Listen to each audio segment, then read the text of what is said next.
Hello guys, good morning. আজকে সকালে উঠতে উঠতে আমার প্রায় 10টা বেজে গেছে। তো আমি ফ্রেশ হয়ে নিই। ফ্রেশ হওয়ার পর নাস্তা করে নিই। নাস্তাতে ছিল আজকে গমের রুটি এবং চা। এটা আমার শাশুড়ি নিজের হাতে বানিয়েছে। তারপর আমি এগুলো খাই, অনেক মজা লাগছে। এটাকে আমরা লাল রুটিও বলে থাকি। তারপর আবার 11টার দিকে দেখি আমার শাশুড়ি বিরিয়ানি রান্না করার জন্য মুরগি রান্না করতেছে। এটা হলো বিরিয়ানি মশলা। ওয়াও, ঝোলটা খুব সুন্দর লাগতেছে। এখন পানি দিয়ে দিচ্ছে, পানি দেওয়ার পর ঘুরে দিবে ঢাকনা দিয়ে, তারপর বিরিয়ানিগুলো হয়ে যাবে। ততক্ষণ আমি সালাদ কেটে নিচ্ছি।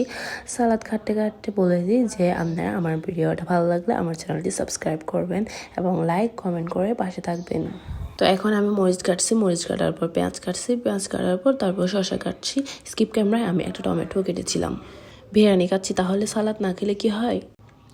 আসলে আমি সালাদ ছাড়া বিরিয়ানি খেতে পারি না। তোমরা কি পারো? আচ্ছা, যাই হোক, আমার সালাদ কাটা প্রায় শেষ। তারপর আমি এখন খাবো একটু গ্রিন টি।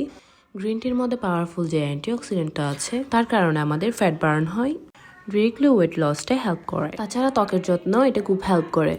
তো এদিকে বিরিয়ানি হয়ে গেছে। বিরিয়ানি হওয়ার পর প্রায় 2টা বাজে। আমি গোসল করে তারপর ভাত খেতে বসছি। মাশাআল্লাহ, ভাত কিন্তু খুব ভালো লাগতেছে, অনেক মজা হয়েছে ভাতগুলা। এটা হলো আচার। আচারটা আমি ভাতের সাথে নিয়েছিলাম, খুব ভালো লাগছে। তো ভাত খেয়ে আমি একটু রেস্ট নেবো। রেস্ট নেওয়ার পর আমার ভাইয়ের যেতে হবে, কিছু টুকটাক কেনাকাটা করব। এখন 3টা বেজে যাচ্ছে, আমি বের হয়ে যাচ্ছি।